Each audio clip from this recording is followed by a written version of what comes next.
बोलो हरि गोपाल बोलो हरि बोलो राधा रमण हरि बोलो राधा रमण हरि बोलो राधा रमण हरि बोलो बाल कृष्ण भगवान की जय।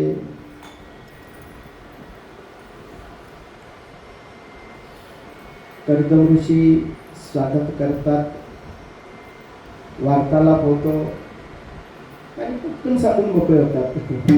आमची अशी इच्छा आहे, आम्हाला सुद्धा भगवंताने आज्ञा दिली का ही मुलगी तुमच्या ताब्यात द्यावी, याच्याशी तुम्ही विवाह करावा. आणि यानंतर भगवंताने अगोदर सांगितलं होतं कर्दम ऋषींना, तुझा विवाह कोणाबरोबर होईल. बाप पण बरं झालं नाही का, सुटला बिचारा. आपणची विवणी दुहिता मन म्हणे पिता, तो सुटेची गा प्रतिग्रहिता जा होई शिरके.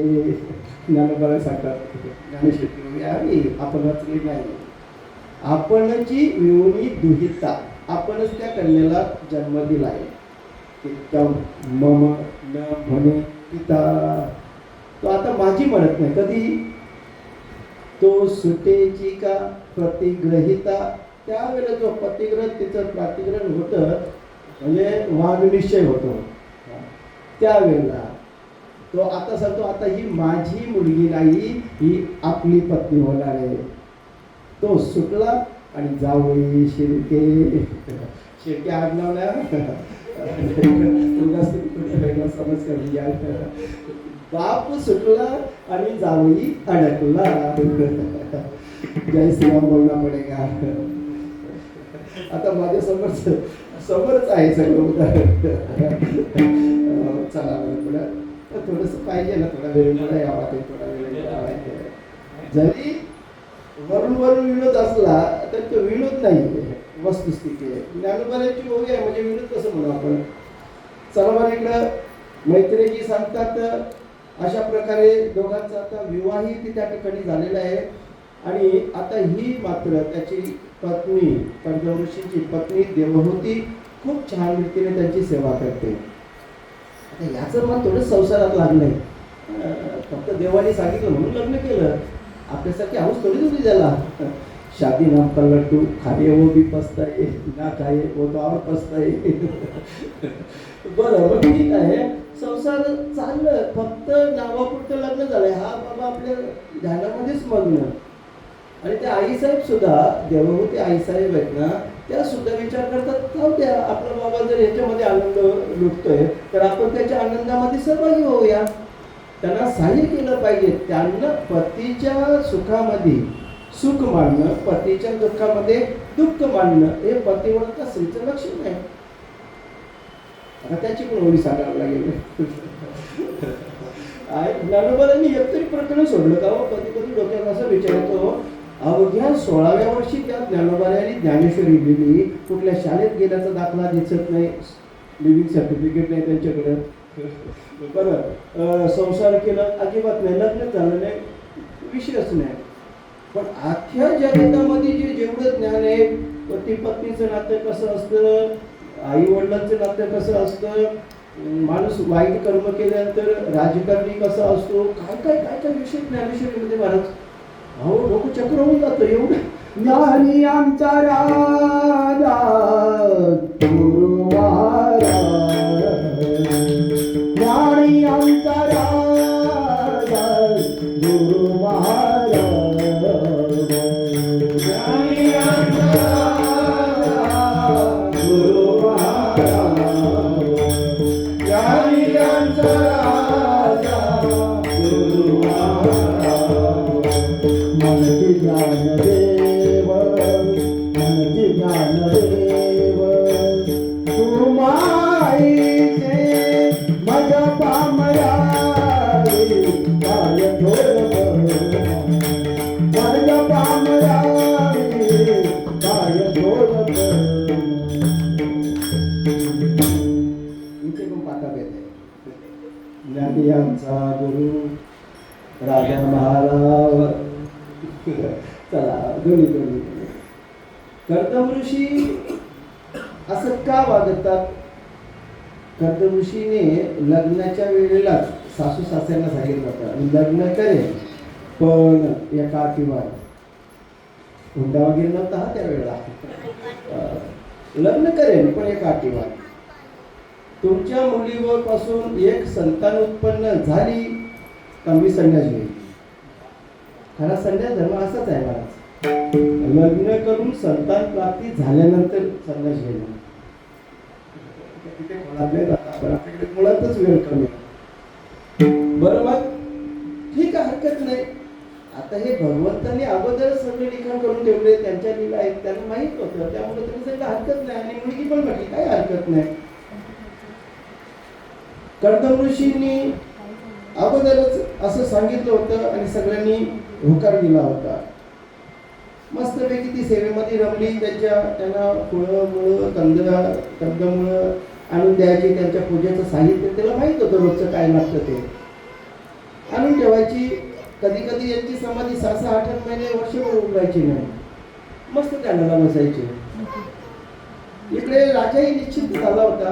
कोण? स्वयंभू मनु आणि शतरूपा. ते आपल्या नगराकडे निघून गेले. सगळं फिरून झाल्यानंतर आपल्या शेवटी घरी यावंच लागतं ना. बहिष्मती नावाची नगरी त्यांची मनुची राजधानी होती. या बहिष्मतीचं आपण खूप वेळा वर्णन ऐकलेलं. तिकडे ते गेले. बहिष्मतीचे एक विशेष आहे.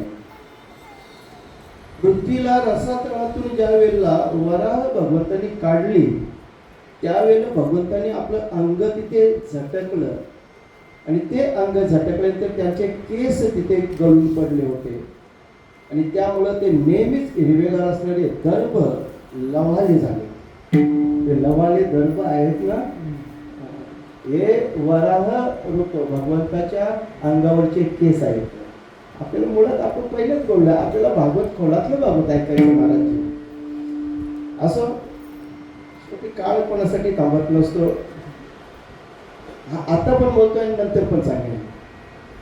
उद्यापासून आपल्याला वेळ कमी मिळतोय म्हणून आपण अर्धा तास अगोदर सुरुवात करणार आहे महाराजजी.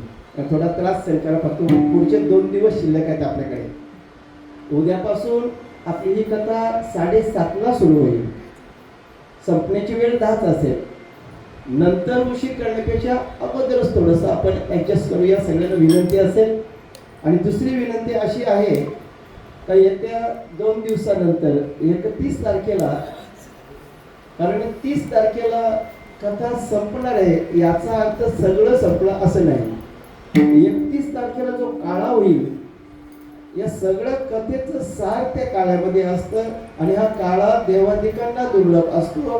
त्यामुळे मी सगळ्यांना अशी विनंती करेन का या सोसायटीचं फार मोठं भाग्य आहे. या सोसायटीच्या सगळ्या सदस्यांनी मिळून आम्हाला काळा चांगला करायचा आहे असं ठरवलंय आणि त्या दिवसाला 31 तारखेला सकाळी 10 ते 12 हे काळ्याचं कीर्तन होईल आणि सगळ्यांना काळ्याचा प्रसाद म्हणून महाप्रसाद अर्थात भोजनाची व्यवस्था केली जाईल. लक्षात ठेवा, आपल्या सगळ्या सहकार्याने ठेवायचं. नंतर संपता पुन्हा एकदा मला आठवण द्या. आपल्याला हीच विनवणी पुन्हा एकदा करण्यात येईल. आपण कुठे होतो? कोहिनूर सोसायटी. वराहरूप भगवंतांनी आपलं अंग जिथे झटकले त्यांच्या ते केस पडलेत आणि त्या केसापासून हे लवाले नेहमी हिरवेगार राहतात. ते तोडल्यानंतरच सुटतात. आपण पाहिलेत का लवाले? आता ते पोरांना शिकवावे लागतील. सृष्टीचा ऱ्हास केला हो आम्ही, आता काय करणार? त्या खाडी किनाऱ्यावर पूर्वी ते चिखलामध्ये ते लवाले ज्ञानोबाने त्याचं वर्णन करतात. पूर येतो ना त्यावेळेला ते लवाले असे जमिनीला चिकटतात, झोपतात आणि मोठे मोठे टाकलेले मोठे मोठे वृक्ष असतात ना ते मुळा सगळं उलमुळून पडतात.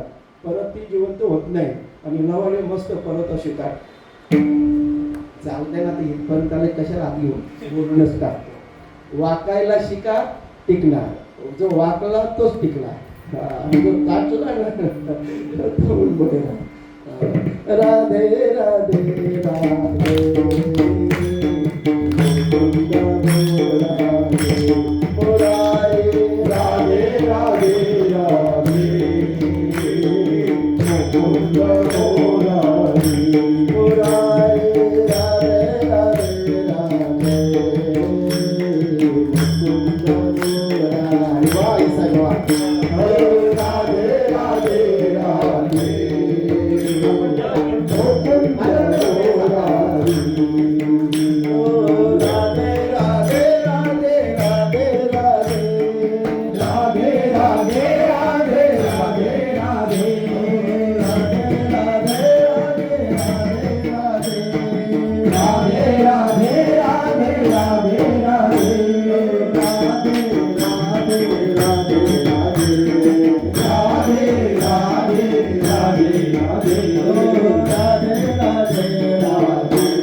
फार आवडतं. आणि आपण पुरुषोत्तम मासामध्ये भगवंताच्या लीलांच्या या कार्यक्रमात नाचताय ना, फार फार भगवंत आपल्याकडे पाहतो या सगळ्यांकडे. आणि विशेष करून पाहतो ना, आई साहेब वाटच बघतात मला वाटतं. काय आपला आनंद आहे त्यांचा, काय आपला आनंद आहे, भान नाचायचं नाचायचं. भगवंताच्या भक्तीमध्ये कुठल्याही प्रकारे लज्जा वगैरे बाळगू नये. ठेका ताल सुरकून जाते हो, अंत करण्यात पाहिजे, अंत करण्यात. नाचूंगी नाचूंगी नाचूंगी नाचूंगी नाचूंगी नाचूंगी नाचूंगी नाचूंगी नाचूंगी नाचूंगी मैं तो हरि गुण गावत नाचूंगी, मैं तो हरि गुण गावत नाचूंगी, नाचूंगी नाचूंगी नाचूंगी नाचूंगी नाचूंगी नाचूंगी नाचूंगी नाचूंगी नाचूंगी मैं तो हरि गुण गावत नाचूंगी, मैं तो हरि गुण गावत नाचूंगी. अपने महल में बैठ बैठ कर, अपने महल में बैठ अपने महल में बैठ बैठ कर, अपने महल में बैठ कर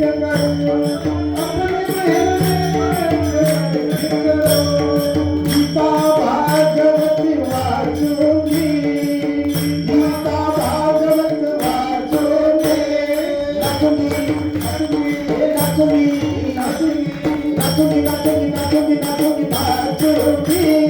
नाचूंगी नाचूंगी नाचूंगी नाचूंगी मैं तो हरि गुण गावत नाचूंगी, मैं तो हरि गुण गावत नाचूंगी. खूप छान. नुसतं नाचणं नाही, त्याच्यानंतर गीता भागवत वाचूंगी हे कळलं पाहिजे, हे तेवढंच महत्वाचं आहे. आपल्या राजधानीमध्ये ते गेलेले शब्दरूपा आणि म्हणून इकडे मुलीचं लग्न झालंय, निश्चिंत झालेत, इकडे संसार चालू झालाय. थोडंसं वाईट वाटलं होतं, काही त्यांना संतान झाल्यानंतर जावई आपली संन्याशी होणार आहेत. असं ते काय हरकत नाही, भगवंताच्या लीला आहेत सगळ्या. मस्तपैकी इकडे देवहूती माता त्यांची सेवा करतात. आणि मग एक दिवशी या बाबाचं लक्ष गेलं, कोणाचं, कर्दकुशीचं, आपल्या पत्नीकडे. अरे बापरे, लग्न झालं तेव्हा किती मस्त होती नाही, गष्टपुष्ट, एवढी सुकडी कशी. अरे मीच थोडंसं दुर्लक्ष केलं नाही याच्याकडे. विचारपूस नाही, काय नाही, गप्पा गोष्टी नाही, तिने काय खाल्लंय का नाही खाल्लंय, जेवली का नाही जेवली, काहीच विचारलं नाही. पण तिने मात्र मला या सेवेमध्ये फार फार सहकार्य केलं. कशाचीच उणीव भासू दिली नाही. पतीची या मता अनुसरणी पतिव्रता, पतिव्रतेचे लक्षण सांगितले.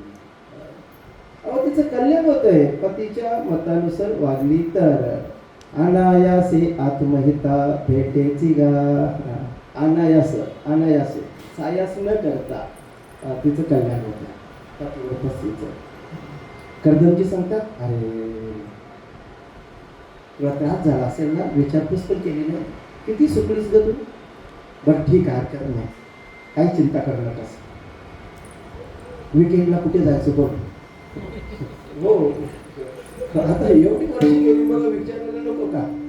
तू फक्त सांग बस, काही नाही, मला तुमच्या सेवेमध्ये आनंद मिळते, तुमची जशी इच्छा असेल तशी, काय हरकत नाही. तिचं शरीर कमजोर झालं होतं. काय ती विकेंडला जाईल कुठं, अंगात ताकदच नव्हती. ती काय पोहेल तिकडे आणि काय ते डोंगरावर चढेल तिकडे. त्यापेक्षा नको नको चालेल. कपिलजींनी सांगितलं, एक काम कर, समोर सरोवर आहे ना, तिथे जाऊन स्नान तर कर. स्नानाला गेली आणि त्या सरोवरामध्ये गेल्यानंतर तिने जे दृश्य पाहिलंय आणि एकदम चक्रावून गेली. त्या सरोवरामध्ये हजारो दासी तिच्या सेवे करतात, हजारो दासी. त्यांनी तिला आतमध्ये नेली, तिला मस्तपैकी आंघोळ घातली, केशर उठून लावलं तिच्या अंगाला, तिला सजवली, नवीन वस्त्र खायला घातले आणि अशा रीतीने सजवली जसं आता आपल्या मुली आपल्याला ओळखायला येत नाही ना लग्नामध्ये येतात. मी असं सहज म्हटलं त्या दिवशी, 20-25 हजार रुपये खर्च करतात बिचारा. महाराज कुठल्या काळात आवडता, तो बाबा अजंती जमान्याची बात होई. 1.5-2 लाखाचे पॅकेज असतात, तो चेहरा बदली करण्याकरता. मग करा ना, मी तुला तुमचा द्वेष नाही करत, नटलं पाहिजे, तुम्ही लक्ष्मीची रूप आहात, पण असंही नटू नका का चेहराच बदली होईल. नाही ओळखायला येत महाराजजी, आपली सून ओळखायला नाहीत, मुली ओळखायला नाहीत. बरं ठीक आहे, असंच झालं त्या कर्दम ऋषीचं. हे आताच नाही, तेव्हापासून होतं सौंदर्य प्रसाधन ब्युटी पार्लर सगळ्या मराठी भाषेमध्ये. बरं मग चांगली कर्दम ऋषींना पण ती ओळखायला येत नाही, एवढी सुंदर बनवली. कपिलजी सांगतात चल तुला सैर सपाट्याला नेतो. कुठे नेतोय? अरे तू बघ तर खरं, जायचं कसं, काही चिंता करू नका. नुसता इशारा केला, येऊ द्या. एवढा बोलल्याबरोबर एक विमान त्यांच्या समोर आलं. 7 स्टार या विमान, त्या हॉटेलला पण लाजवेल असं विमान केलं. अहो त्या विमानाला असं सजवलं होतं, ते पाचूनचे हिऱ्याचे मोतींचे जे मोर वगैरे चक्रवाक पक्षी बनवले होते ना, तर ते विमान उडता उडता त्या विमानामध्ये खरे पक्षी येऊन बसायचे. एवढं बरं. त्याच्यामध्ये त्या विमानामध्ये मजले असं, त्याच्यामध्ये स्विमिंग पूल, त्यामध्येच गार्डन, बगीचे मोठे मोठे आणि सगळं सृष्टी सौंदर्य. कपिल भगवंताकडे सामर्थ्य होतं ना, मोठं सामर्थ्य होतं. आणि अशा विमानातून, दिव्य विमानातून ते फेरफटका मारत नाही, हजारो वर्षाचा कालावधी गेला, समजत नाही. नयनरम्य दृश्य पाहता पाहता सगळीकडे सृष्टीचं दाखवतात, कपिलजी दाखवतात. बघ आपण आलो, वायलेनगरला आलो, आता तिकडे गोदरेज हिलला चाललोय, पुढे नदी लागेल. हो, असं सगळं दाखवत त्या कपिलमुनी. आणि त्यांचा तो सैर सपाटा सुरू आहे. आणि तो संपल्यानंतर घरी आल्यानंतर आईसाहेब सांगतात, तुम्ही बोलला होतात ना, आता मात्र मला हे सगळं फिरून झाल्यानंतर अंगसुख तर हवंच आहे, शरीर सुख हवं. असू द्या, हरकत नाही, तुम्ही संन्यास घेणार नसाल तरी, पण विधीने तर वेगळंच लिहून ठेवलं होतं. कपिलजी इच्छा करतात आपल्याला संतती व्हावी. आणि ते परमपुरुष आहेत, ते साधक आहेत. ते त्यांनी जशी जशी इच्छा केली आणि त्या इच्छेमुळे त्यांनी विचार केला तर 9 प्रकारच्या इच्छा व्यक्त केल्या. आणि आपलं वीर्य दितीमातेच्या त्या आपल्या देवभूती मातेच्या शरीरामध्ये सोडलं. एकाच वेळेला 9 कन्यांचा जन्म झाला.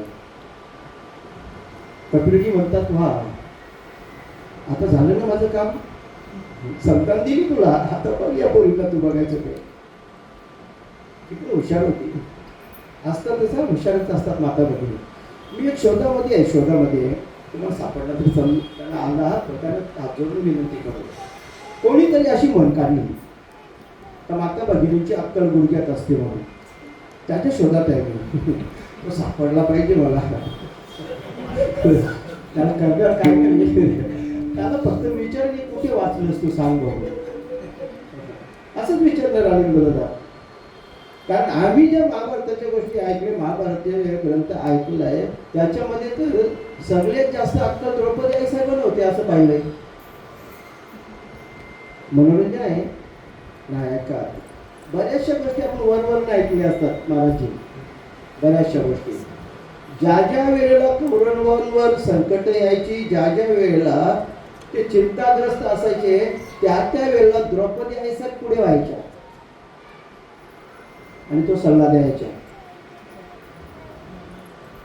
प्रसंग साधून चालतो नाही छोटासा.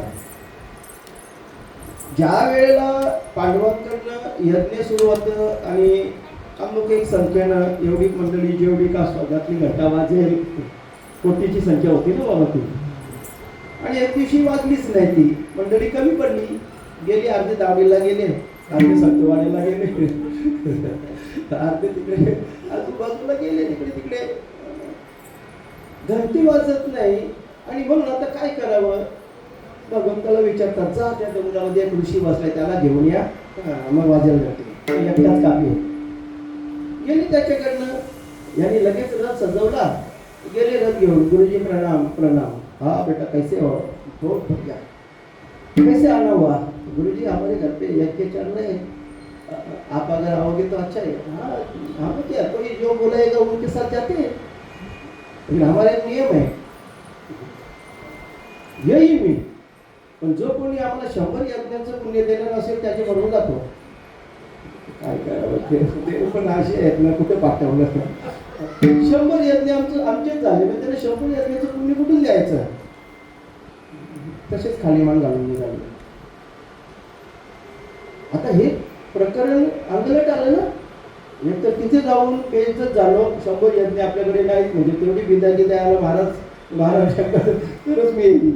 मग काय करावं, चला. हे सगळं नाराज झालेत, खाली माना घातले, चिंताक्रांत झालेत.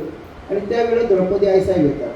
द्रौपदी आईसाहेब, का हो चिंता करता, मी काय मदत करू का? अरे तुम्हाला बायकांना काय कळतं का? आम्हाला नाही जमलं ते तुम्ही करा. आज्ञा तर द्या, प्रयत्न करायला काय हरकत नाही. हा, इकडे बाकीचे म्हणतात जाऊ द्या याची पण थोडीशी मस्ती जिरू द्या. त्याला वाटतं ना मी करेन म्हणून. कुत्सित नजरेनं पाहिलं. ठीक आहे, चला जाऊनच ये.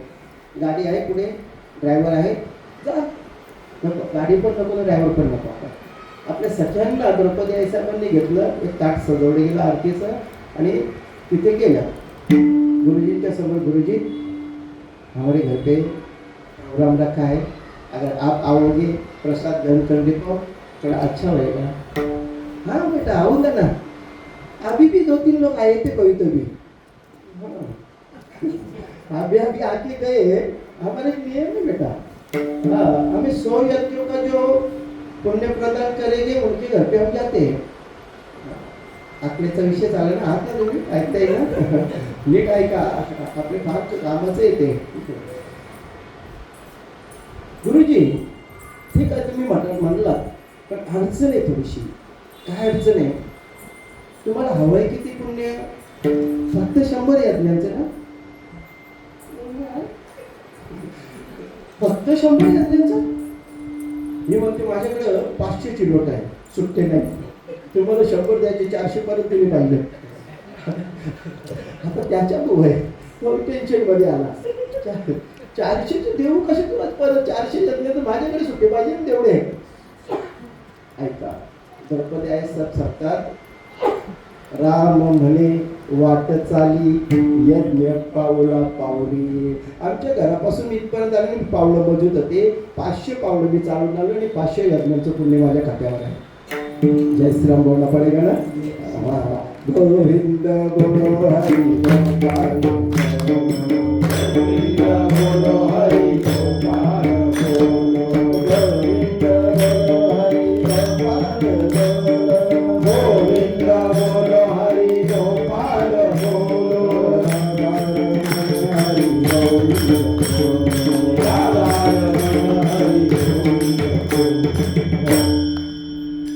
आलं ना लक्षात? माता भगिनीचा आदर करा. कारण असं काय म्हणायचं नाही, अक्कल नाही वगैरे मध्ये बोलू नको.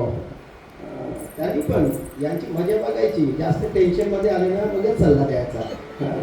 एक वाक्य ऐका, एका सुभाषिताचं वाक्य वाचले म्हणजे पाहिजे, न मागता सल्ला आणि मदत कोणाला द्यायच्या भानगडीत पडायचं नाही म्हणायचं. आणि गुरुजी पहा बघा, न मागता, वाक्य परत ऐका, न मागता सल्ला आणि मदत करायला पुढे कोणाच्यात जायचं नाही. याचाच अर्थ मागितल्याशिवाय सल्ला द्यायचा नाही आणि मागितल्याशिवाय मदत पण द्यायची नाही. आता हे विस्कटून सांगायला माझ्याकडे वेळ नाही, एका वाक्यात सांगून चालतोय. सल्ला द्यायला गेलो त्या आम्हाला काय अक्कल नाही का? आम्हाला कळतंय सल्ला. आणि मदत करायला गेलो, आम्ही काय भिकारी आहोत का? आमच्या परीनं करू आम्ही, तुमची काही मदत वगैरे नको, जमलंच तर बघा. म्हणून मागेल ना त्यावेळेला त्या 2 गोष्टी द्यायच्या. साधूंचं म्हणणं तो वेगळं असतं. बरं ठीक आहे, चाललो मी संन्यास घेतोय. अहो तुम्ही जरा विचार केला का? काम नाही, धंदा नाही, पेन्शन नाही, नोकरीची लग्न कशी करायची? तुम्ही संन्यास कुशाला घ्यायला निघाला? न मुलीची लग्न माझ्या डोक्यावर, एकटीच्या डोक्यावर एवढं होतं सोडून. तर मी म्हणतात, हो याचा पण विचार बरोबर आहे. मी उत्पन्न केले मला नको करत, आपलं कर्तव्य नाही ते. बरं तुम्ही असे म्हटलं, संतानामध्ये मुलाचा विषय काढला तुम्ही, मुलगा झाल्यानंतर नाही, या तर मुली आहेत, मुलगा पाहिजे. वा छान, मस्त डोकं चालते. आणि मग त्यांनी त्या नौकन्याचा, आता त्याला जायची घाई आहे ना, त्याला राहायचंच नव्हतं, अटकायचंच नव्हतं. आणि म्हणूनच कर्दमजींनी या 9 मुलींचा विवाह कोणाला पण द्यायच्या नसतात हा मुली. आज जोडून विनंती करतो ऐका, एक कसं कटकट निघू दे म्हणून चालत नाही. वर हा चांगला असला पाहिजे, त्याची वर्तणूक चांगली असली पाहिजे. आम्ही सालंकृत कन्यादान करतोय ना, तर वर पण चांगल्या लक्षणांनी सजलेला असला पाहिजे. कर्दमांनी अशा प्रकारचे ऋषी शोधले. 9 ऋषींना त्यांनी आपल्या या 9 कन्या त्यांच्याबरोबर त्याचं लग्न करून दिलं. त्या 9 कन्यांपैकी 9 जणींची नावं आणि 9 जणींच्या नवऱ्यांची नावं ऐका. विधीपूर्वक विवाह केल्यानंतर त्यांनी कला नावाची कन्या मरीचीला, अनुसया नावाची कन्या आत्रीला, श्रद्धा नावाची कन्या अंगिरा ऋषीला आणि हवीरकुळ नावाची कन्या पुलस्त्याला दिली. पुलहाला अनुरूपाशी गती नावाची कन्या, कर्तु ऋषीला साध्वी नावाची कन्या आणि भृगु ऋषीला ख्याती नावाची कन्या आणि वशिष्ठांना अरुंधती नावाची कन्या. भागवतामध्ये फार या ऋषींच्या नाव पत्न्यांची नावं काय अशी विचारली तर आपल्याला सांगता आली पाहिजे. मी तर बऱ्याच वेळेला गमतीने, आता वास्तविक परिस्थितीने गमतीने म्हणतोय, मुलांची आणि मुलींची नावं ठेवायची असतील तर कुठेच गरजेकडे जायची गरज नाही. भागवत घ्या, भागवतामध्ये दुनियाभरची नावं आहेत, पाहिजे तेवढी नावं आहेत. पण अशा रीतीने ते विवाह झाले आणि सगळेजण जावई आपल्या सासऱ्याचा निरोप घेऊन आपल्या आपल्या आश्रमामध्ये गेले. ते पुन्हा एकदा आता वेळ आलेली आहे भगवंताच्या जन्माची. कोणता जन्म तो? तर ज्यांनी सांख्यशास्त्र, या सांख्यशास्त्राचा विचार मांडलाय असे ते कपिल भगवान. आणि कपिल भगवान यांचा जन्म या देवहूती मातेच्या गर्भातून होते. कपिल भगवान आणि कर्दमांचा संवाद होतो. बाळा, तुझ्या आईला जरा समजा, तुझी आई अजून संसारामध्ये रमली, तिला परमार्थ एवढी वर्ष माझ्या बरोबर राहिली, पण न जाणून तिला संसाराची काय आसक्ती राहिली देवच जाणे. मग तिला ते सांख्यशास्त्र शिकव, व्यवस्थित शिकव. आईला बऱ्याच गोष्टी या कपिल भगवंतांनी सांगितल्या. आई आता हळूहळू तयारी, आता माल घालायला मिळेल आपल्याला. आता कळलं खरं, झाले गेले दिवस, आता काय किती खायचंय. सूचना येतात ना, सूचना. पण आपण त्या सूचनाकडे पाठ फिरवतो. महाराज बऱ्याच सूचना येतात. पंचीकरणामध्ये हा विषय आलेला आहे. आता परत तीच अडचण आपली. हे सगळं सांगायला गेलो का भागवत राहते ना. एखादं कार्य करण्याकरता हॉल हवा आहे असं एकाने सांगितलं आणि त्या हॉलला आपल्याच कार्य आपल्या स्वतःसाठीच वापरू लागला. त्यावेळेला पंचीकरणातली कथा थोडक्यात, त्यावेळेला ज्यांच्याकडनं हा हॉल घेतला होता त्यांनी विचार केला, यांनी भागवत कथा करायला हॉल मागितलंय आणि वर्ष संपत आला, याची गाडी ठेवतो काय, साहित्य ठेवतो काय, धान्य ठेवतो काय, स्वतःसाठीच वापर करायला लागला. आणि मग त्याला चिठ्ठी पाठवली ग्रामपंचायतीने, महानगरपालिकेने, आमचा हॉल आम्हाला द्या. आणि तुमचा हॉल कशा वाढणार, 2 वर्ष झाली मीच वापरतो, माझाच हॉल, तुला वापरायला दिला आहे. नाही, त्या नोटिशींना तो दुर्लक्ष करतो आणि मग नंतर त्यांना समजतं, अरे बापरे, नोटिशींना जुमानत नाही, मग याच्यावर खटला भरला पाहिजे. काही जणी भांडत कुठे राहील उगाचच, आणि अशी माणसं भांडायला तयारच असतात. खटला भरला की तू कोर्टातून नोटीस आली आणि कोर्टाची नोटीस जर झिडकारली तर मग कोर्ट पोलीस स्टेशनला सांगते, पोलिसांना स्वतः जाऊन जा आता तुम्ही. मग ते पोलीस येतात आणि ते धरून बांधून नेतात. कुठं? हिंदुजा बीच कॅन्डी 2-2 महिने तिकडे लांबून ठेवतात, सूचना देतात. त्याच्याही नंतर वापरायला दिलं ना, मग त्या कामासाठी नाही वापरला ना, तू कथा करायला घेतो ना, मग वापरत नाही. आणि मग असती त्याला साधेबारा विचारतात, दाखव पुरावा. नाही, काय पुरावा दाखवेल, हे तर 5 जणांच्या मालकीचं आहे. हो, मग पुरावा हा कसा देईल? मग ते 5 जण सांगतात आमचं आहे. ते तिथे पुरावे दाखवतात आणि शेवटी मग ते त्याला बांधून देतात. माहिती जोडीती तोडीती निष्ठुर यमाचे किंकर बहुसा. आएगी नोटिस जमानत न होगी, आएगी नोटिस जमानत न होगी, बंदे में तेरे अमानत न होगी, बंदे में तेरे अमानत न होगी, होकर के कंठ तुझे जाना पड़ेगा, काया कुटी खाली करना पड़ेगा, हे मन मुसाफिर रहना पड़ेगा, काया कुटी खाली करना पड़ेगा. योग्य वेळेला योग्य प्रमाण आपल्याला जावं लागेल. ही कुटी आहे ना काय नावाची, ही खाली करायला लागेल. महाराज भाड्याचं घर आहे. तेव्हा तेव्हा 5 आंचे झाले, ते कर्माचे गुन्हे गुंतिले, बाबा तसे चाकी सुधले, जन्म मृत्यूच्या पंचमहाभूतांनी पासून दिलेलं हुसने महाराज वापरायला दिलंय. मालक नाहीत आपण, मालक वाट बघतोय रोज मागून उभा राहून. घडी घडी काळ वाट याची काळे, अजून किती आहे अवकाश, मायबापो सावध व्हा.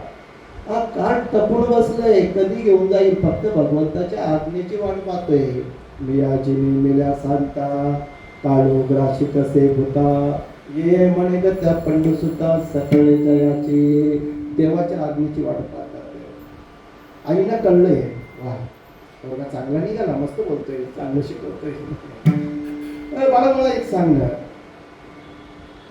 काय हे सगळं माझ्या ध्यानात आलं.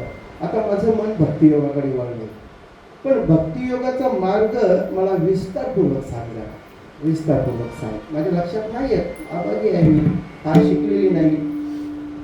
भगवान कपिल भगवान सांगतात, माते साधकांच्या भावानुसार भक्तियोग अनेक प्रकाराने प्रकट झाला. साधकाचा जसा भाव असेल ना तसा तो प्रकट झाला.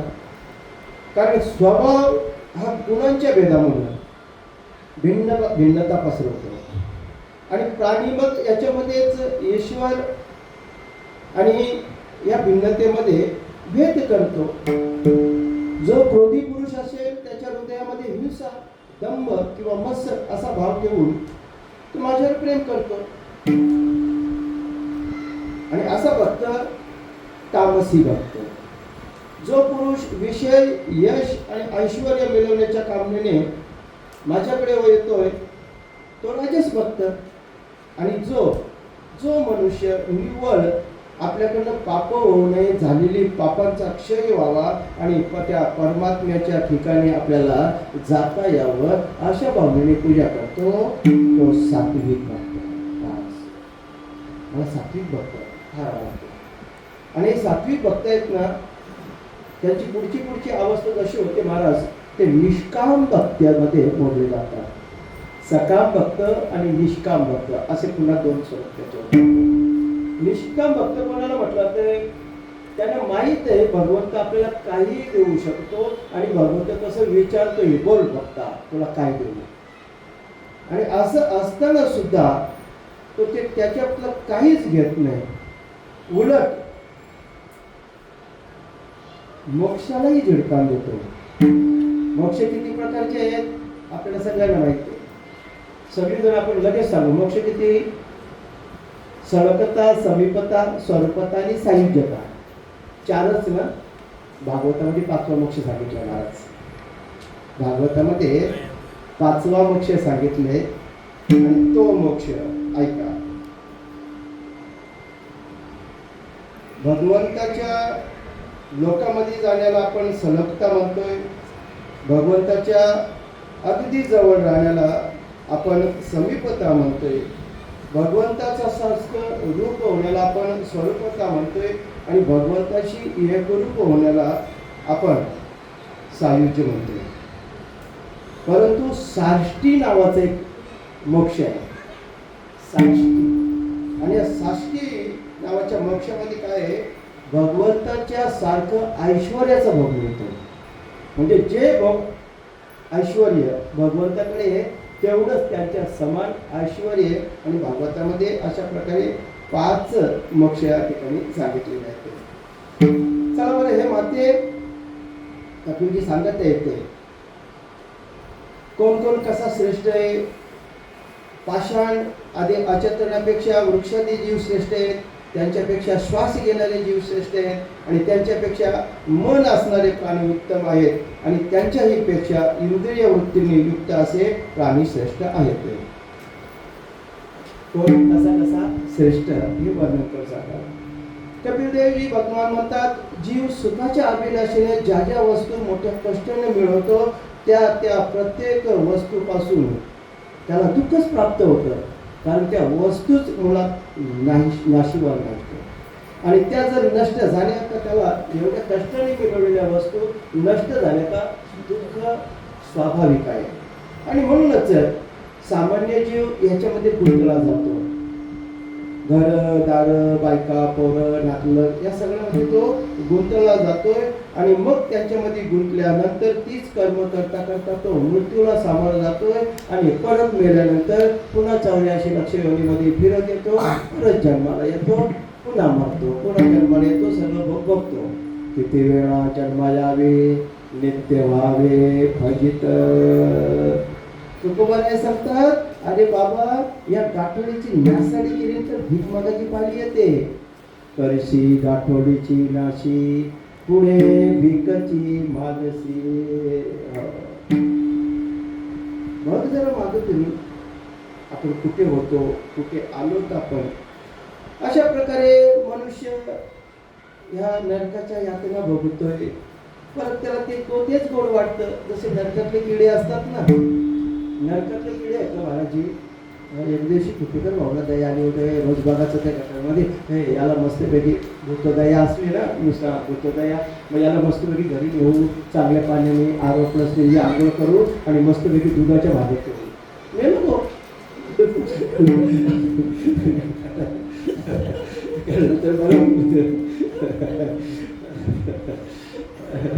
जायचं काम बोलणं पडेल. नरकात राहायची सवय झाली ना महाराजी त्याला कसं चांगलं जमेल, नाही जमलं. अशा रीतीने आईला समजावतात, आई आपल्याला भगवंतानी जो देह दिलाय तो भगवंताची भक्ती करायची मस्तपैकी त्याच्यामध्ये. आणि या जीवनात गणित कसं नाही, हा जीव तयार होतो ना, याला किती त्रास होतो माहिती आहे का. हा त्रास होतो आई, हा जीव ऐका पिंजऱ्यामध्ये बंद असलेल्या त्या पोपटासारखा, त्या पक्षाप्रमाणे हा ज्या वेळेला त्या आईच्या उदरामध्ये, काल परवा आपण बोलून गेलो, पहा बरं आपली अवस्था. ज्ञानोबारांनी फक्त एवढं सांगितलंय, सविस्तर आपण नाही त्याच्याकडे कधी पाहिलं. हातीची उदर पोहरी, पचवणी निष्ठेच्या दातरी, उकडवणी नवमास भरी, जन्मजन्मनी मरताती. प्रथमतेला गर्भवास, काय सांगू ते सायास, दुःख भोगिले 9 मास, जन्म आलो यथवरी. काय सांगू गर्भीच्या यातना, मज भोगता नारायणा. मांस मळमूत्र जाणा, तुझं क्षण क्षणात जात असे. मला आपल्याला भरपूर माहिती आहे, भागवतामध्ये सविस्तर आलेले आहे. कपिल भगवान आपल्या आईला सांगतात, पुरुषाचे वीर्यकण या स्त्रीच्या उदरामध्ये ज्यावेळेला प्रवेश करतोय त्यावेळेला एका रात्रीमध्ये त्या स्त्रीच्या रजोगुणामध्ये, त्या वीर्यामध्ये मिसळून एकरूप बनतो आणि 5 रात्रीमध्ये तो बुडबुडेसारखा होतो. जीव कसा तयार होता ऐका. 5 रात्रीचा कालावधी जातो, एक बुडबुड हवेच्या बुडबुडेसारखं होतं. 10 दिवसामध्ये तो थोडासा कडक होतोय. बोराचं असतं फळाचं ना, बोराचं फळ, त्या बोरा एवढा थोडासा कठीण होतो आणि त्यानंतर मांसपेशी आणि अंडज प्राण्यामधील अंड्याच्या रूपामध्ये त्याचं रूपांतर होतं. एका महिन्यानंतर त्याला डोकं उत्पन्न होता. डोकं अगोदर असतं. लोक अवघड तुला डोकं ऐकायला विचारतात. सगळ्यात अगोदर तोच अवयव डोकं असतं अगोदर. 2 महिन्यानंतर त्याला हात आणि पाय इत्यादी अवयव तयार होतात. 3 महिन्यानंतर त्याला नख, रोम, हाडं आणि चामडे हे उत्पन्न होतात आणि त्या चामड्यावर असलेले 3.5 कोटी छिद्र रोमाची ती तयार होतात. 4 महिन्यामध्ये त्यामध्ये मांसादी करून ही 7 धातू आहेत ते त्याच्यामध्ये उत्पन्न होतात. 5व्या महिन्यामध्ये त्याला तहान आणि भूक लागते त्या जीवाला. कितव्या महिन्यामध्ये? 5व्या महिन्यामध्ये त्याला तहान आणि भूक लागते आणि 6व्या महिन्यामध्ये तो त्या अख्ख्या अंगाला तो पापुद्रा, तो नरम ती कातडी असते ना, तो थरवरचा असतो ना, त्या पापुद्राने तो लपेटला जातो आणि उजव्या कुशीवर फिरू लागतो गर्भ. त्यावेळेला मातेने खाल्लेल्या अन्न पाण्याचा त्याच्या शरीरावर परिणाम होतो आणि त्याच्यातून त्याला ते सर्व धातू मिळू लागतात आणि तो पुष्ट होऊ लागतो. परंतु होतं असं, तिथे त्या घाणीमुळं आजूबाजूला कृमी किटाणू जमा होतात आणि ते कृमी किटाणू या खाद्याबरोबर याचं मुसमुशीत अंग असतं ना त्या पापुद्र्याला आणि त्याला असे टोचायला लागतात. त्यांना ते खायचा प्रयत्न करतात कारण त्यांनाही भूक लागलेली असते आणि ते टोचे मारायला लागले. त्यावेळेला तो क्षणाक्षणाला मूर्छित होऊ लागतो आणि मातेने खाल्लेल्या कडवट, तिखट, गरम, खारट, कोरड्या, आंबट या सगळ्याचा त्याच्यावर त्या स्पर्शाला, त्या शरीराला स्पर्श होतो आणि त्याला पीडा उत्पन्न होतात. तो जीव कासावीस होतो आणि मग वाचण्याकरता तो धडपड करत असतो आणि डॉक्टर साहेब सांगतात, वा छान ताई, गर्भाची वाढ होते, गर्भ मस्त फिरतोय. मला ना आटापिटा चाललाय त्या झाडे होतं मस्त फिरतोय. ही अवस्था आपली सगळ्यांची महाराजी. हो, आपली अवस्था. नंतर तो जीव मायेच्या गर्भाशयामध्ये तसा तो आतडीने झाकलेला वेढलेला असतो. त्याचं डोकं पोटाकडे आणि पाठ आणि मान अशी गोलापूर त्याला असं एकदम जपडून ठेवलेला असतो. हे बंद पक्षाप्रमाणे तो त्या पिंजऱ्यामध्ये, आता तो पराधीन आहे ना, त्याच्या अवयवाची हालचाल करण्यात तो आता असमर्थ असतो. मग त्याला भगवंत त्याला स्मरणशक्ती देतो आणि स्मरणशक्ती दिल्यानंतर अनेक हजारो जन्मातलं कर्म त्याला आठवायला लागतात. आपण केवढे हुशार होतो कधी आईच्या गर्भामध्ये. मागच्या शेकडो जन्माची, हजारो जन्माची त्याला आठवण होतो आणि तो बेचैन होतो, त्याचा श्वास कोंडला जातो आणि अशा अवस्थेमध्ये तो सुखरूप कसा राहील. 7वा महिना सुरू झाल्यानंतर त्याच्यामध्ये तो ज्ञानशक्तीचा उगम होतो. पण प्रसूती वायूच्या त्या हालचालीमुळे त्या पोटामध्ये उत्पन्न झालेल्या त्या विष्ठेमध्ये त्या किड्यांच्या ठिकाणी तसाच राहिल्यामुळं आता तो बांधलेला देह, तो आता आत्मा आणि आत्माराम यांना पाहण्याचा प्रयत्न करतोय. त्यांच्याकडे याचना करतोय, देवा मला सोड. एक वेळ करी या दुःखावे एक वेळ करी या दुःखावे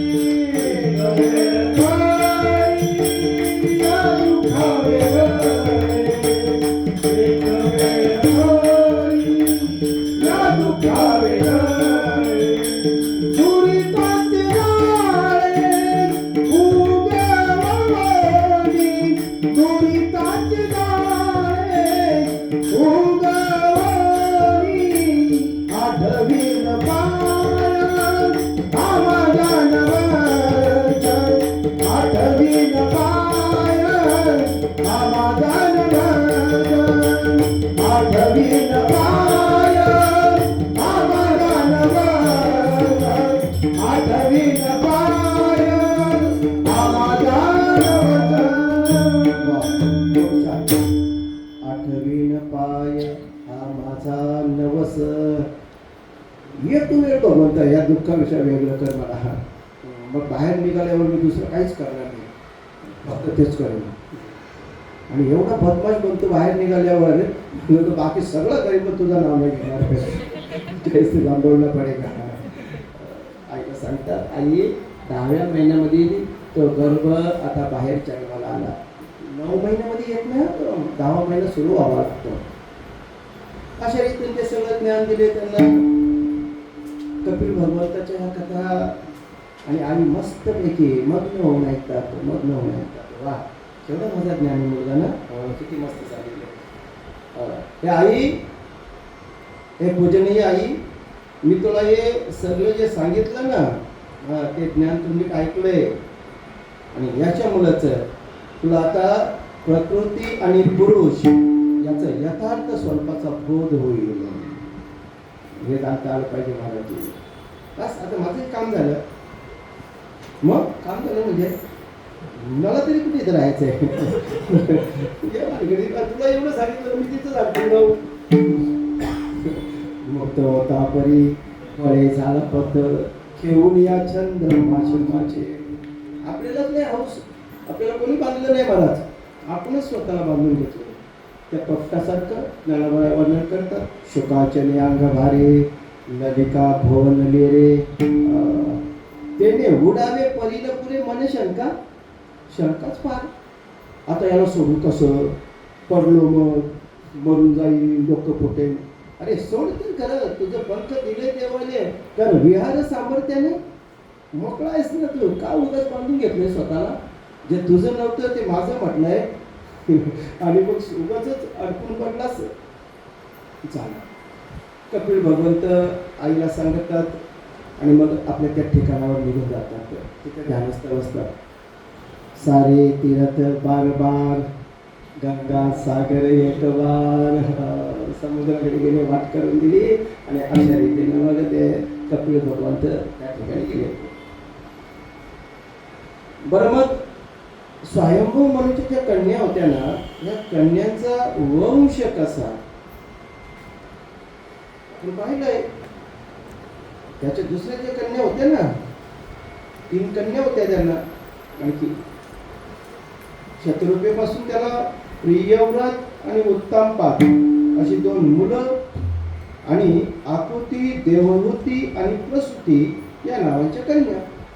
मी फक्त देवहूती कर्दमाला दिली होती, बाकीच्या मुली होत्या ना आणि मुलं पण आहेत. मग त्यांचं कसं पुढे? आणि याच्या या 9 मुली होत्या त्या. बस ऐका, त्यांना पण कशी आपत्ती झाली. आता त्यांचा संसार चांगला फुलला आहे त्या 9 मुलींचा. कर्दमाच्या ज्या 9 मुली, ज्या 9 ब्रह्मर्षींना दिल्या होत्या, आता त्यांच्या वंश परंपराचे वर्णन आहेत. म्हणून मरीची ऋषीची पत्नी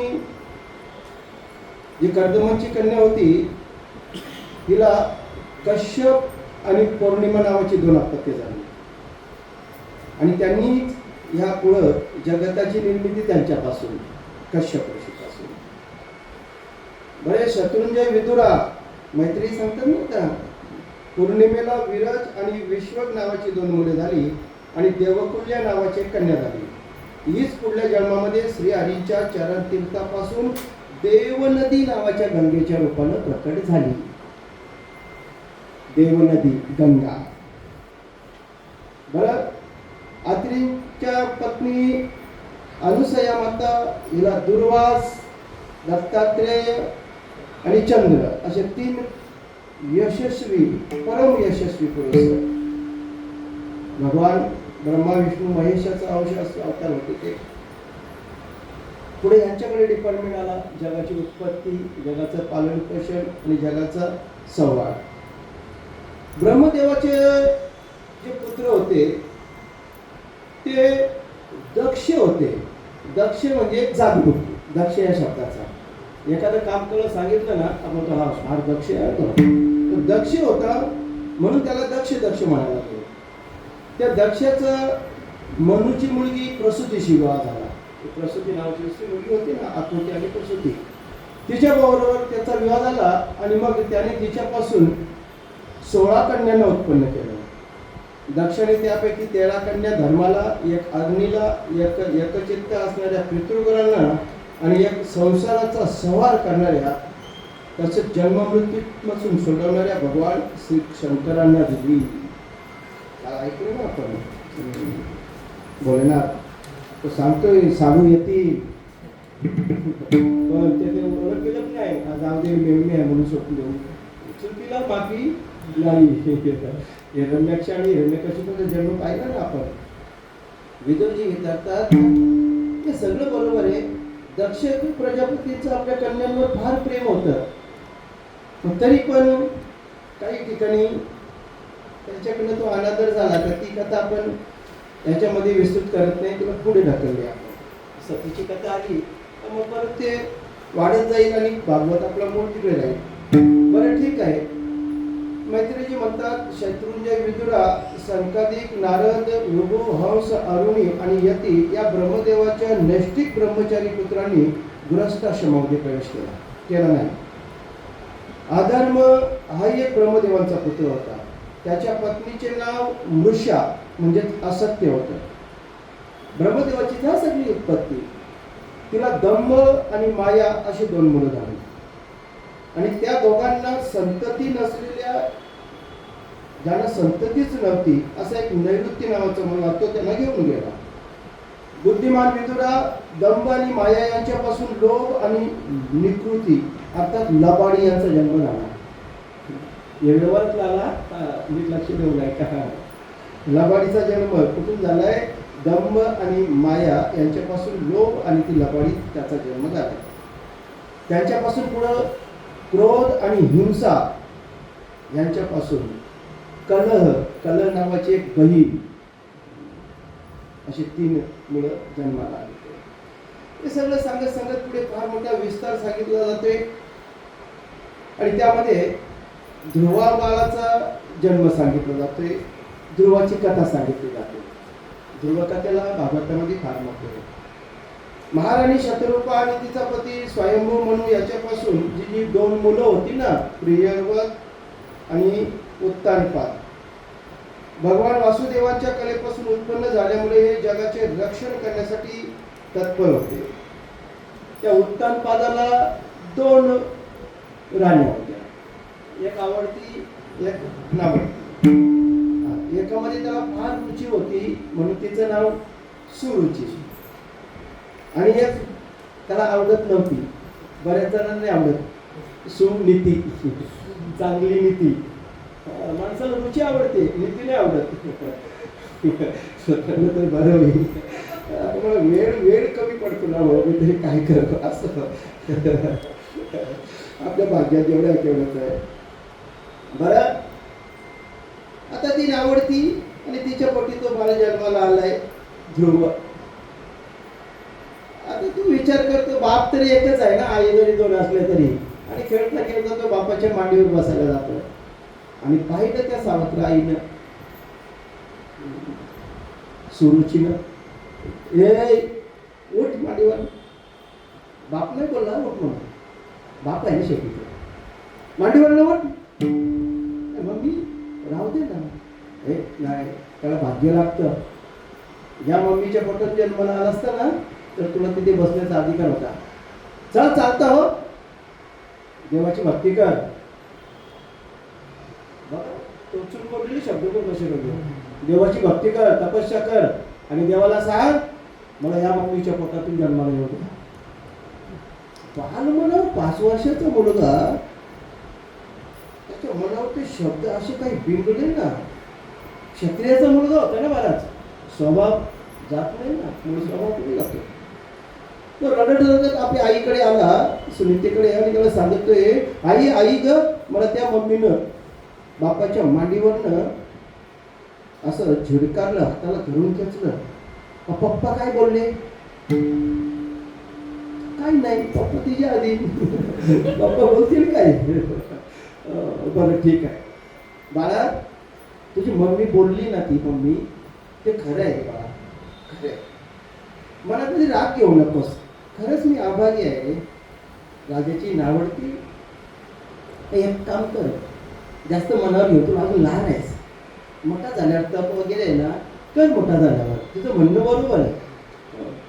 आता लहान मुलगा नाही ना, एकदम त्यांनी अशी पक्की गाठ बांधली होती. निघाला रागातून. आईला पण सांगितलं नाही, चालला असं घडदार जंगलाच्या दिशेनं. भगवंताची लीला कशी असते पहा बरं. आणि त्याच वेळेला देवर्षी नारदाने हे सगळं ओळखलं होतं आणि देवर्षी नारद तिथे अवतीर्ण होता. बाळा बाळा कुठे चाललायस? रागाने पायापटीत चाललंय. या वयामध्ये राग बरं नाही. चॉकलेट घे, खाऊ घे. नको मला तुमचं चॉकलेट, खाऊ पण नको. मी चाललो जंगलात. कुठे चाललं जंगलात? आणि वाघ शिव असतात, खातील तुला. तू लहान आहेस. घरी कोणी ओरडलं का तुला? हो, माझी मम्मी ओरडली. काय सांगितलं? हो, तुला या मांडीवर. आता मी तुला असं दाखवणार ना, त्या मांडीवर काय अशा जागेवर जाऊन बसेल जिथून मला कोणी उठ बोलणार नाही, हलवू शकत नाही, अशा आढळपणावर जाऊन बसेल. एवढीसा पोरगाला एवढी मोठी स्वप्न. तुझं वय काय? तू बोलतोस काय? नारदांनी फार समजवण्याचा प्रयत्न केला.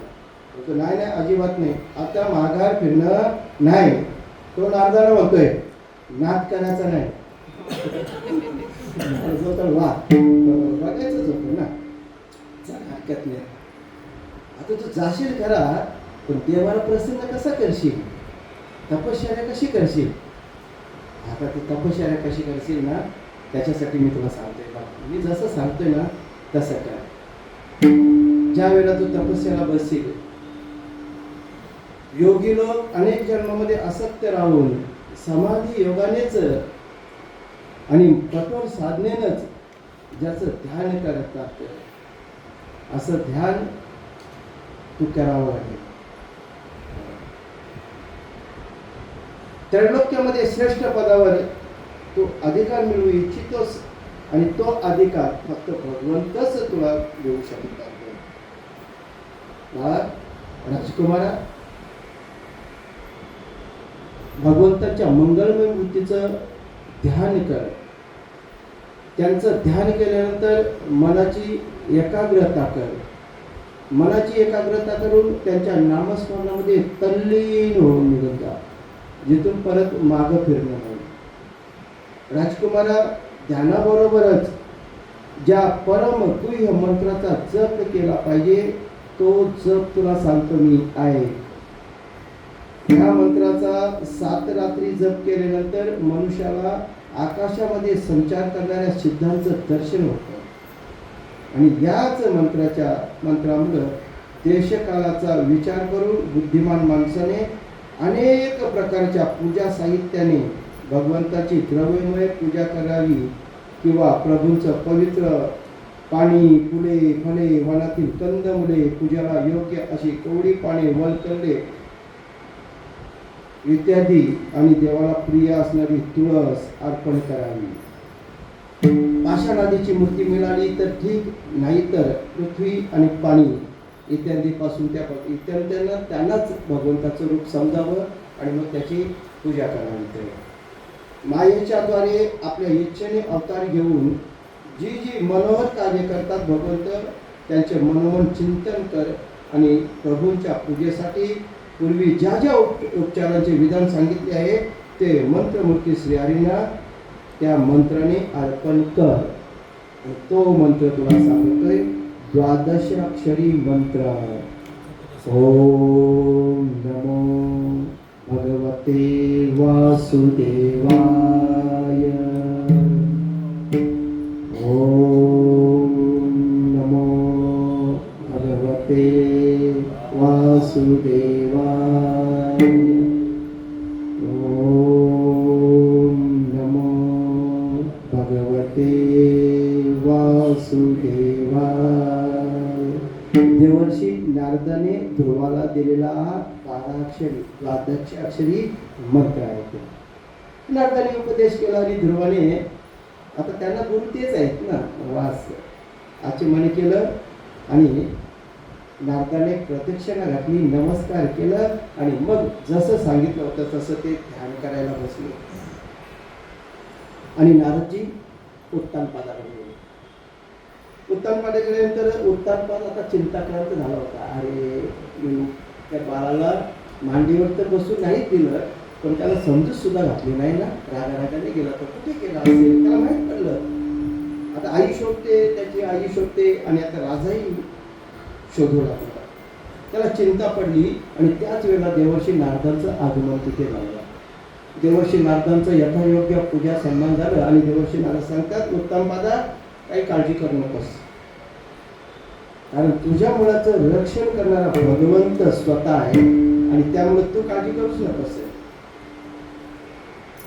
तुला त्याच्या प्रभावाची कल्पना नाही.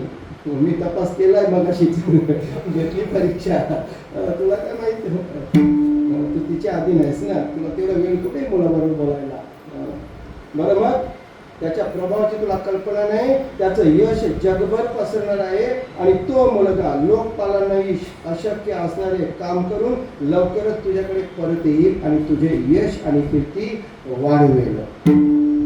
करू नकोस, चिंता करू नकोस. इकडे ध्रुवाने काय केलंय, मधुवनामध्ये गेलाय. ध्रुवाने कुठे केलं माहिती का तपश्चर्या? मग त्या यमुनेच्या किनाऱ्यावर किनाऱ्यावर मधुवन जे ठिकाण आहे तिथे गेलाय. तो यमुना नदीमध्ये स्नान केलंय आणि मग उपवास सुरू केलाय आणि नारदांच्या उपदेशाप्रमाणे त्यांनी सुरुवात केली. सुरुवातीलाच त्याने 3 दिवसानंतर रात्री फक्त शरीर निर्वाहापुरतच कवठ आणि बोराची फळं. आता कवठामध्ये आणि बोराच्या फळामध्ये किती पोट भरते आपल्याला माहिती आहे. नर्मदा नदीच्या परिक्रमेमध्ये आम्ही या कवटाचा आस्वाद घेतो. फार जंगलामध्ये कवटाची जागा. तो पक्व झाला ना तर त्याला थोडासा गोडवा निर्माण होतो. त्यामध्ये गुळ मिक्स करावं लागतं आणि एकदा का त्या कवठामध्ये गुळ मिक्स केलं ना, वा, मग काय आपली सर किती भारी मिठाई असू द्या असं आम्हाला वाटतं. हां, कारण आम्ही तिथे दुसरं काही नाही आम्हाला. त्याच्यासमोर सगळ्या मिठाया फिक्या. बरं, मग आणि बोरं ही दोन्ही हा तिथे फार छान बोरं. तर मग ते पिशवीमध्ये वजन झालं तरी पण घेतो. अर्धा 1 किलो बोरं. तर पुढे काही नाही मिळालं तर आणि बोराने भूक तशी घातते. हा, साधनेमध्ये असेल तर कवठामध्ये आणि बोरामध्ये पोट भरतंय. त्याचा अनुभव आम्हाला 3 महिन्यामध्ये येतो. चला, जी जय श्रीराम बोलला पडेगा. बरं, ती 3 दिवसांनी, हा, आमच्या ती नाही तर दिवसभर भरपूर खायची. 3 दिवसांनी फक्त खायची. त्याच्यानंतर त्याच्या पुढं अजून त्यांनी वाढवलं. 1 महिना त्या बोरांवर आणि कवठांवर काढला असं 3 दिवसांनी. त्यानंतर तो 6 दिवसांनी खाऊ लागला. काय खाऊ लागला? वाळलेलं गवत आणि झाडाची वरून सुकून पडलेली पानं.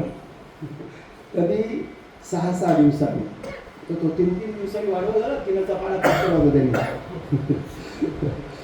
दुसऱ्या महिन्यात अशा रीतीनं तो आता ते खायला लागला. भगवंताची उपासना करत 3रा महिना आला आणि 3 त्रिक 9 दिवसानं ते फक्त पाणीच पिऊन राहायला लागला.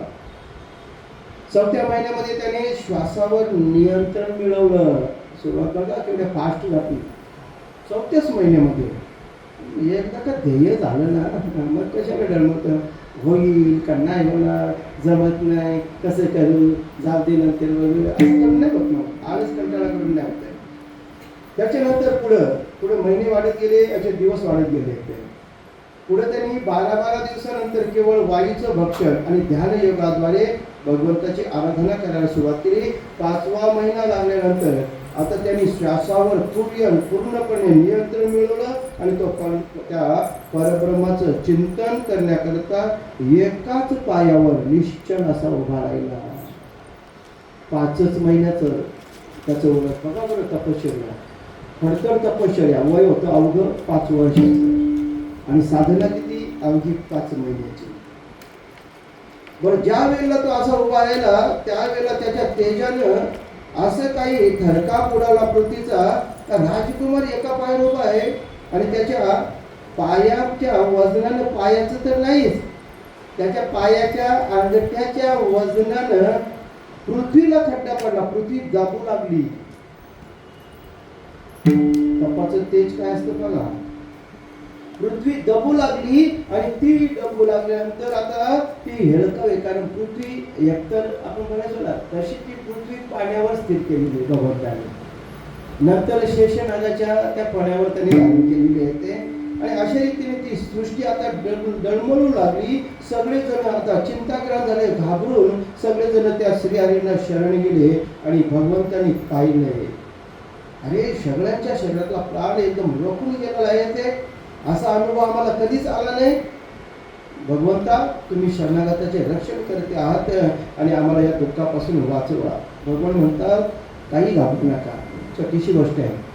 तो माझ्यासाठी करतोय ना, मी गेलो का संपला विषय. बस भगवंताने त्या ठिकाणी जाऊन त्या बालकाला अर्थात त्या ध्रुवाला जागे केले. ध्रुवाने पाहिलंय, खुश झालाय. भगवंत सांगतात, वा अरे ध्रुवा, तुझी तपश्चर्या खलास आलेली. ध्रुवाचा तो साष्टांग लोटांगण भगवंताने त्याला असं उचलले, प्रेमदृष्टीने त्याच्याकडे पाहिलंय. मुखानं भगवंताने त्याचं चुंबन घ्यावं असं वाटलं होतं. भगवंताला वाटलं त्याला आलिंगन द्यावं, कारण मूर्तीच प्रेममूर्ती होती ना ती, 5 वर्षाची मूर्ती, आणि साधनेचं तेज भगवंताच्या समोर हात जोडून उभा होता. आणि त्यालाही वाटलं होतं आता भगवंताची पूजा कशी करावी, काय करावं. आणि तेवढ्यात भगवंताने आपल्या हातामध्ये असला तो वेदमय शंख त्या ध्रुवाच्या कानाला स्पर्श केला. भगवंताच्या इच्छा अशा रीतीने भगवंत पूर्ण करत असतात. आणि भविष्य काळामध्ये त्याला आढळ प्राप्त होणार होतं अशी दिव्य वाणी त्याला आता ध्रुवाला प्राप्त झाली. आता तो भगवंताच्या लीलांचं गुणगान गाऊ लागला. भगवंताच्या वेदमय शंखाचा स्पर्श झाल्यामुळं त्याला आता दिव्य वाणी प्राप्त झाली आणि आता तो भगवंताचे गुणगान करू लागला. भगवंताने सांगितलं, बस तुझी कीर्ती आणि यश वाढत राहील. आता राजकुमारा, एक काम कर, तुझ्या मनातला संकल्प तर माझ्यापर्यंत पोचलाय आणि ते पूर्ण करायची जबाबदारी काल आपण पाहून आलोय. ती जबाबदारी मी उचलली, तुझं कल्याण सोबत बाळा. आता एक काम कर, तुला त्या पदावर नेऊन बसूया का आतापर्यंत तिथे कोणीच गेला नाही. ते कुठलाच ग्रह तारा त्याला ओलांडून गेला असे कुठलीच नक्षत्र आणि सप्तर्षी सुद्धा ज्याची प्रदक्षिणा करतात असा ध्रुवलोक मी तुला प्राप्त करून देईन. पण आता नाही. मग अशी बोलू ना, आम्हाला एक 50 वर्षापूर्वीची गोष्ट होती. पुस्तकामध्ये ध्रुवाची कथा असायची त्यावेळेला, पाठ्यपुस्तकामध्ये, बालभारतीमध्ये नाही का. तेव्हा असं आम्हाला वाटलं होतं का ध्रुवाला जर भगवंताने असं आशीर्वाद दिला आणि लगेच ध्रुव त्या जागेवर जाऊन बसला असं त्यावेळेला वाटायचं. किती वर्ष, 45 वर्ष वयाच्या वर्षापर्यंत मला तेच वाटायचं. आणि तेव्हा इकडे नव्हतो ना, मी या पार्टीत नव्हतो ना, या पार्टीत नव्हतो ना. तेव्हा आपली पार्टी वेगळी होती, जय श्रीराम बोलणं पडेल. बरं, मग या पार्टीमध्ये आल्यानंतर का अरे बापरे, ते तर आपली घोडचूक होती. असं काही नाही.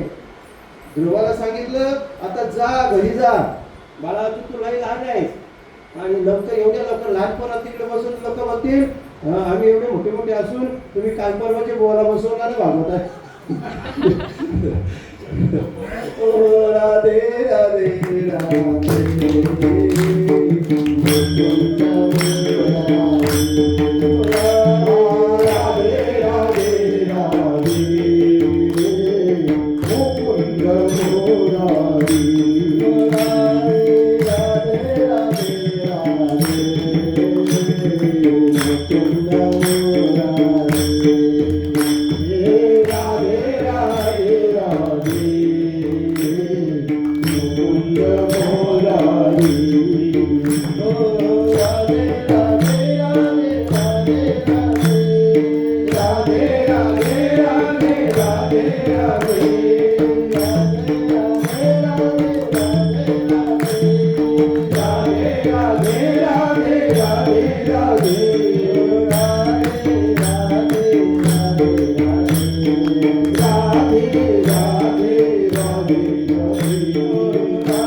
माझी अवस्था पुरी नाही करत. तुम्ही नाचला तरी मला वाटतं मीच नाचतोय. त्यांना काय तुम्हाला थोडंसं कंटाळा दिसतोय मला वाटतं नाचायचा. माझी आवाज पुरी करी मी काल्याच्या करतो आई सगळं नाचून मस्त. मला मस्त गायचं छान पैकी काल्याच्या कीर्तनाला. हो दे धमाल. माझी आवाज राहिली ना 7 दिवसाची एवढी. बरं चला. अरे बाळा, तुझी आई तुझ्या प्रेमामुळे वेडी झाली. बापाला पण कळून चुकलं. उगाच बाळाचा गुन्हा नसताना त्याला थोडंसं बसवायचं होतं ना मांडीवर, काय फरक पडला असता. ती रागावली ती नेली असती तिला मी. समोरच्या बाजारामध्ये. आता एक काम कर, अरे तुला अजून खूप फार काम करायचे. तुझं खेळण्याचं बागडण्याचं वय आहे ते. वय आहे तुझं खेळण्या बागडण्याचं आहे. अरे तुला 36,000 वर्ष राज्य करायचंय. ध्रुवाने 36,000 वर्ष राज्य करायचंय, दिग्विजय व्हायचंय. आणि सगळं झाल्यानंतर त्याच्यामध्ये बऱ्याच गोष्टी होती. तुझा भाऊ त्यांच्याकडे मारला जाईल, तू बदला घेशील, मग तुला साहेब म्हणून सांगायला येतील, बाळा तू चांगला माणूस आहे, असा नसतं करायचा. मग अरे 5 वर्षाचा असताना देवाची प्राप्ती झाली, आता 36 वर्षाचा, 36,000 वर्षाचा झालास तरी पण अजून तसंच. हो, मग तुला परत ती जागा देईन मी. आणि मग तुझ्या त्या बुद्धीमधला तो संसार संबळ आहे ना, तू आता त्या यक्षांची मारामारी केलीस तू भरपूर, त्या यक्षांना मारून टाकलंस पुन्हा नसताना सुद्धा. मग आता प्रश्न पुढे वाढत चालले. सूतमुनी म्हणतात, शौनका, मैत्रेय मुनींनी वर्णन केल्याप्रमाणे ध्रुवाच्या त्या विष्णू पदावर आरूढ होण्याचा वृत्तांत ऐकला कोणी? मैत्रेयच्या मुखातून कोणी ऐकला? विदुराने. आणि मग त्याच्या अंतःकरणामध्ये पुन्हा एकदा भक्तीचा उद्रेक झाला आणि तो परत मैत्रिणीला विचारतो, काय गुरुजी, ते प्रचेता कोण होते? प्रचेताचं ऐकलंय ना, भगवत परायण मुनी. ते प्रचेता कोण होते? कोणाची मुलं होती? कोणाच्या वंशामध्ये प्रसिद्ध होती? आणि त्यांनी कुठे कुठे यज्ञ केला? भगवंताच्या दर्शनामुळे नारद परम भागवत आहेत असे मी मानतो. म्हणून त्यांनी पांचरात्र नावाची ग्रंथाची निर्मिती करून श्रीहरीच्या पूजा पद्धती क्रिया योगाचा उपदेश केलेला आहे. ज्या वेळेला प्रचेतागण स्वधर्माचे आचरण करत करत भगवान यज्ञेश्वरांची आराधना करत होते, त्याच वेळी भक्त श्रेष्ठ नारदांनी ध्रुवाचे गुणगान केले होते. ब्राह्मण त्यांनी त्यावेळेला भगवंताला ज्या ज्या लीलाकथांचे वर्णन केले होते ते संपूर्ण मला ऐकवा, माझी इच्छा आहे. मैत्रेयींना विदुरजी म्हणतात आणि हीच कथा तिकडे सूतमुनी शौनक कथा सांगतात. मैत्रेयी म्हणतात तर ठीक आहे, ते हे सगळं तुला कथा सांगत होतो मी. त्याच्या पुढे आता वंशवर सांगायचीच तर ऐक. वत्सल नावाचा एक जो त्यांच्या मनामध्ये ध्रुववनात निघून गेल्यानंतर त्याचा पुत्र उत्कल याने आपल्या वडिलांचे वैभव राजसिंहासन याचा स्वीकार केला नाही. तो जन्मापासूनच विरक्त होता. तर त्याच्यानंतर काय झालं, ज्येष्ठांनी मैत्रियांनी त्याला मूर्ख आणि वेडा समजले. असंच असतं ना, भक्त जो अनासक्त असतो ना त्याला लोक मूर्खाच्या यादीमध्ये टाकतात आणि त्याला तेच आवडतं. बस आपण त्या भूमिकेत कधी पोचतो ना याचा विचार केला पाहिजे. आपल्या लोकांनी मूर्ख वेडा म्हणावं, पण आपलं तसं नसतं. आपल्या लोकांनी फार शहाणं म्हणावं, ज्ञानी म्हणावं अशी आपली इच्छा. बरं, मग त्यांनी काय केलं, त्याला वेड्या सोडवला, मूर्ख समजला आणि मग त्याचा भाऊ भूमिपुत्र वत्सल त्याला राजा बनवला. पुढे पुढे कथा वाढत गेली. वत्सलाची पत्नी स्वर्विती, तिला पुष्पार्ण नावाचा मुलगा, त्या पुष्पार्णाला पुढं त्याची भरपूर मोठी संख्या झाली आणि त्याला वृष्ट नावाचा त्याचा एक मुलगा होता. त्या वृष्टाला त्याच्या पत्नीपासून पुष्करणीपासून सर्वतेज नावाचा मुलगा झाला आणि या सर्वतेजाला चक्षु नावाचा पुत्र झाला. चाक्षुष मन्वंतरामध्ये हाच तो मनु झाला. चक्षु कोणाचा? सर्वतेज अर्थात सूर्य नावाचा त्या पुत्रापासून तो जन्माला आलेला आहे. त्याच्या पुढे या उन्मुखाला अंगाची पत्नी सुनीता, हिला क्रूर कर्म करणारा वेन नावाचा मुलगा झाला. त्याचं कारण असं होतं, त्या अंगाची पत्नी सुनीता होती ना, ही सुनीता शब्द नीट नाही, संस्कारहीन घरातली होती.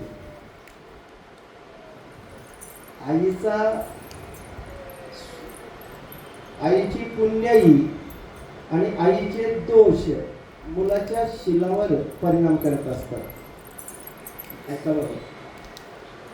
आईचे गुण आणि दोष याचा थेट परिणाम मुलाच्या शिलावर पडत असतो. शील म्हणजे वर्तन.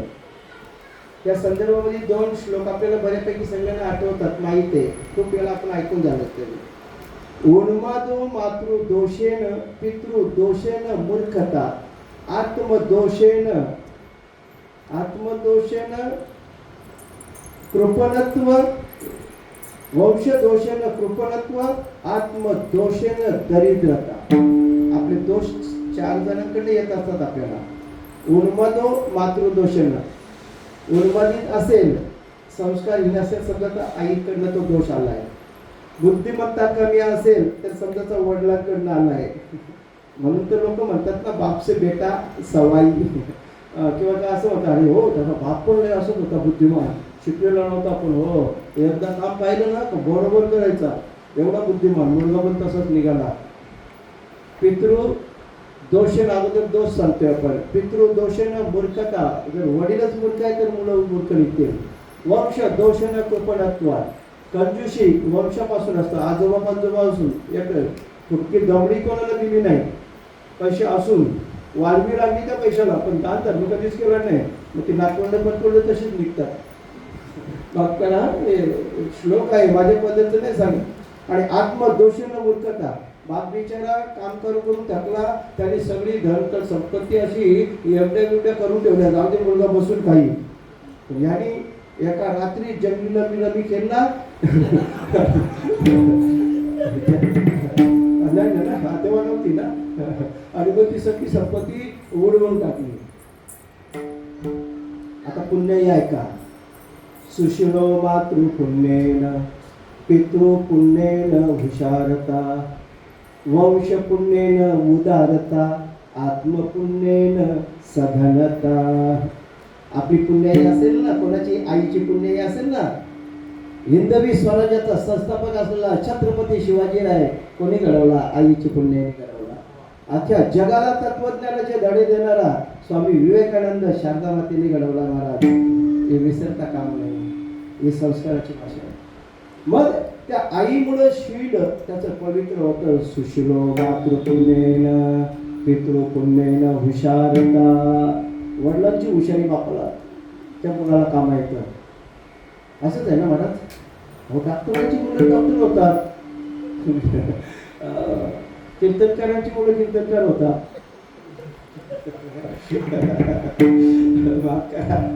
आता ती जवळ नाही, त्याला कमी काय करी होतात 100%.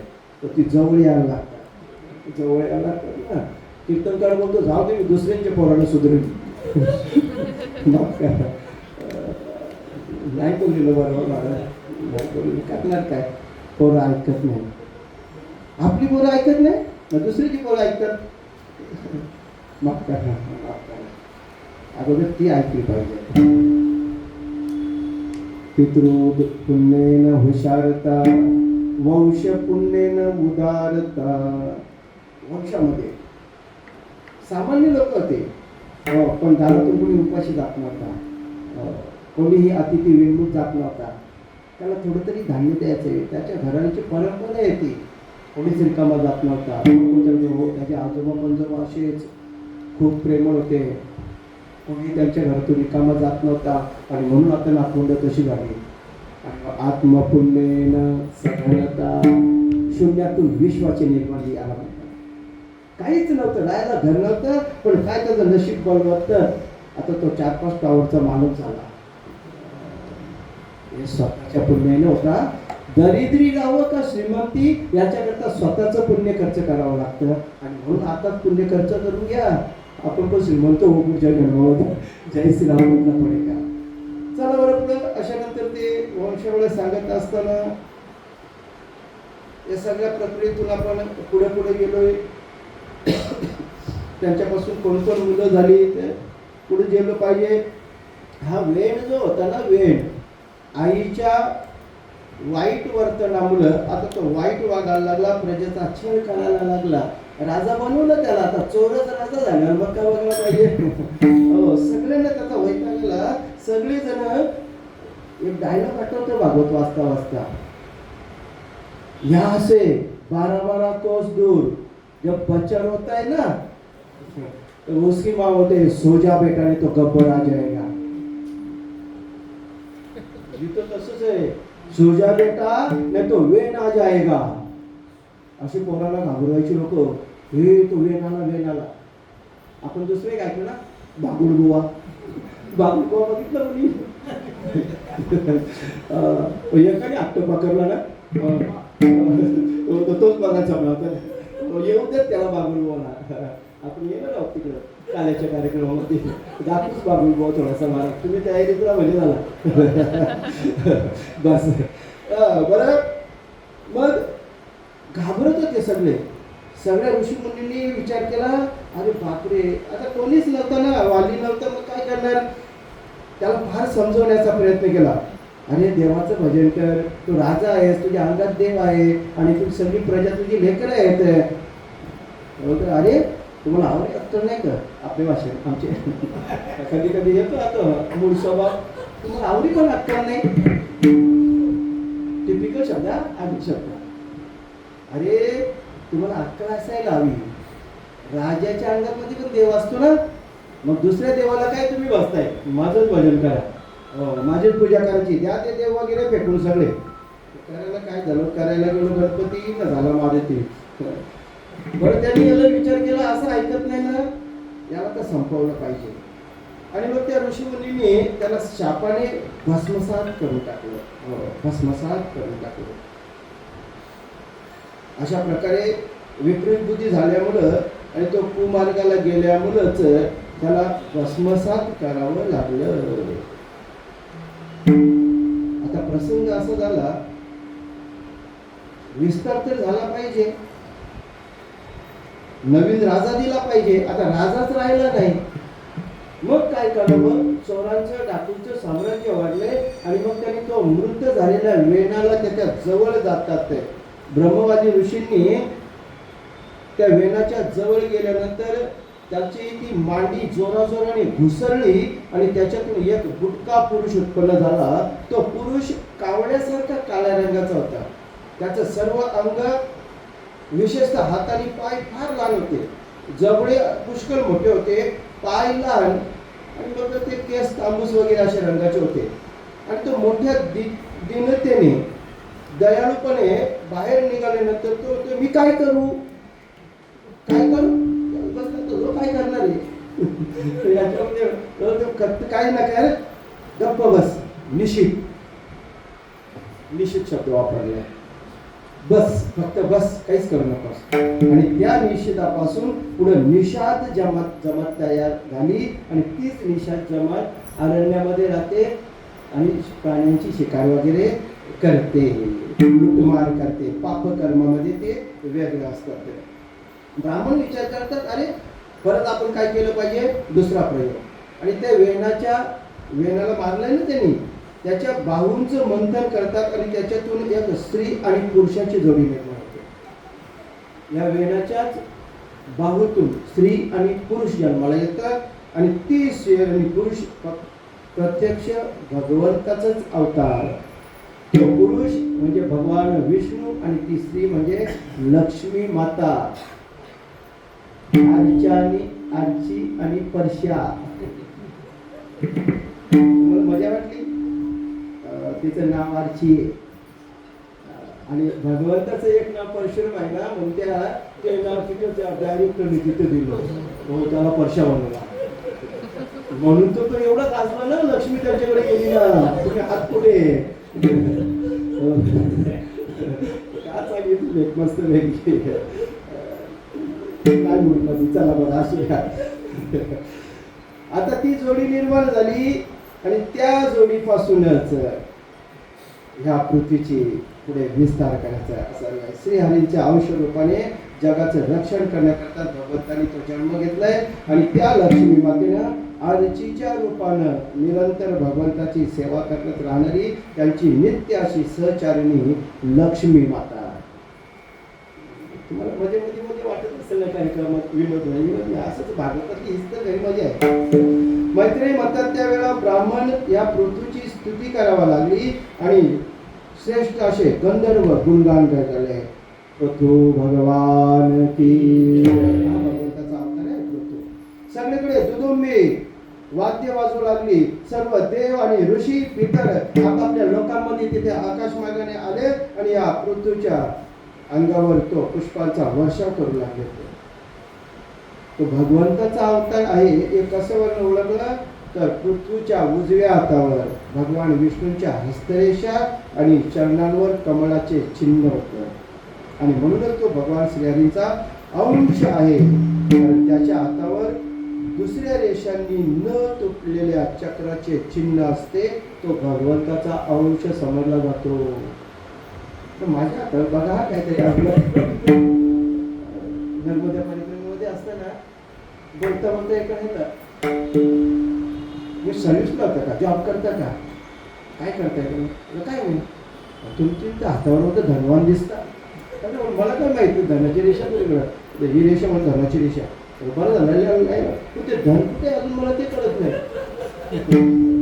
एक धर्माचं मिळालं कुठलं परमार्थ महाधन बस तुमच्या सगळ्यांचे आशीर्वाद आहे कृपेने मी संतुष्ट आहे फार संतुष्ट आहे मला माझ्या खिशात किती दाखवतो 240-50 रुपये पण असं वाटतं तुम्हाला चेहऱ्यावर बघून एवढे पैसे असतील आनंद लुटायचा आनंद आहे धन काय तेवढा आनंद मिळून देणार नाही भगवंताच्या भक्तीमधला जो आनंद आहे ना पण पृथ्वी बोलतात पुढं पृथ्वी मस्तपैकी आता काय करणार आहे ते सगळे देश बंदीजन वगैरे हे जे लोकांमध्ये सगळे ते हडकल्लोल माजलंय आणि मग त्याची सुटका करायची आहे.